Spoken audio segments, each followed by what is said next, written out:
apenas 8 dos 20 recebem uma classificação positiva, o que conecta ao outro grande propósito deste livro. E esse é o de introduzir a função dos profetas, figuras-chave na história de Israel. Assim, na Bíblia, os profetas não eram cartomantes, pelo contrário, falavam em nome do Deus de Israel e exerciam a função de vigilantes da aliança, o que significa que eles clamavam por idolatria e injustiça entre os reis e o povo. Eles estavam constantemente lembrando a Israel do seu chamado para serem uma luz entre as nações, para que obedecessem aos mandamentos da Torá. E assim, os profetas desafiaram Israel a se arrepender e a seguir o seu Deus. Nessas sessões centrais de cada rei, Deus então levanta os profetas para responsabilizá-los. Os profetas mais proeminentes são os do norte, Elias e o seu discípulo Eliseu, bem aqui no meio do livro. Elias era um homem selvagem vivendo no deserto e seu arqui-inimigo era o rei do norte, Acabe, e a sua esposa cananeia Jezabel. Juntos, esses dois instituíram sobre Israel a adoração ao deus cananeu Baal. E assim, em uma história famosa, Elias desafiou 450 profetas de Baal para uma competição para ver qual deus era real. Ambos construíram altares e oraram aos seus deuses, mas somente o Deus de Israel respondeu com fogo. Depois disso, Acabe usa o seu poder real para matar um agricultor israelita e roubar o vinhedo de sua família. E Elias novamente confronta a injustiça de Acabe e anuncia a queda do seu reino. Elias finalmente passa o manto da sua liderança profética para um jovem discípulo chamado Eliseu, que pede por 2 vezes a autoridade de Elias. O que é fascinante aqui é como o autor contou 7 feitos miraculosos de Elias, e então ele apresenta histórias de 14 atos de poder de Eliseu. Ambos os profetas eram claramente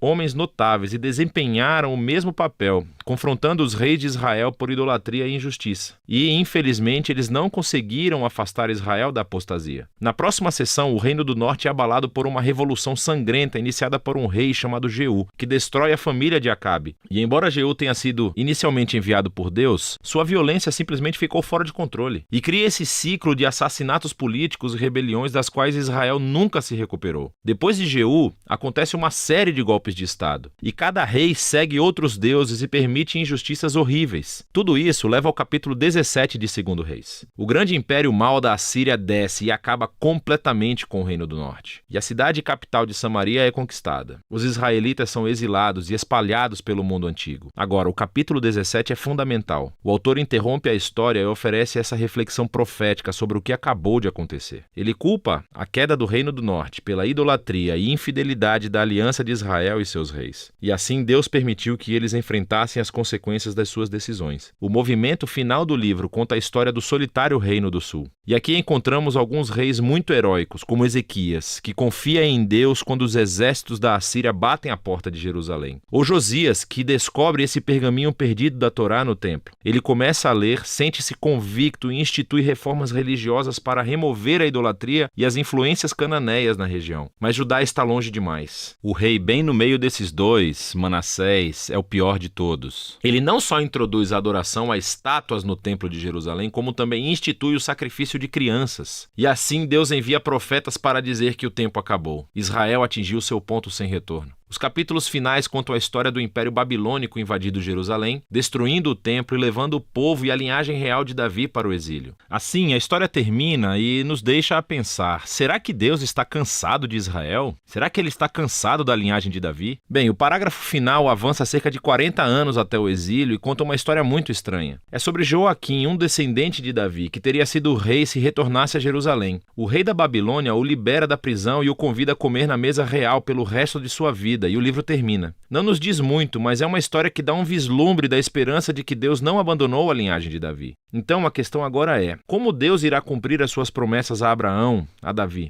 Como ele vai abençoar as nações e trazer o reino messiânico? E para responder a essas perguntas, você precisa ler sobre a sabedoria nos livros proféticos. Mas por enquanto, esse é o livro dos reis.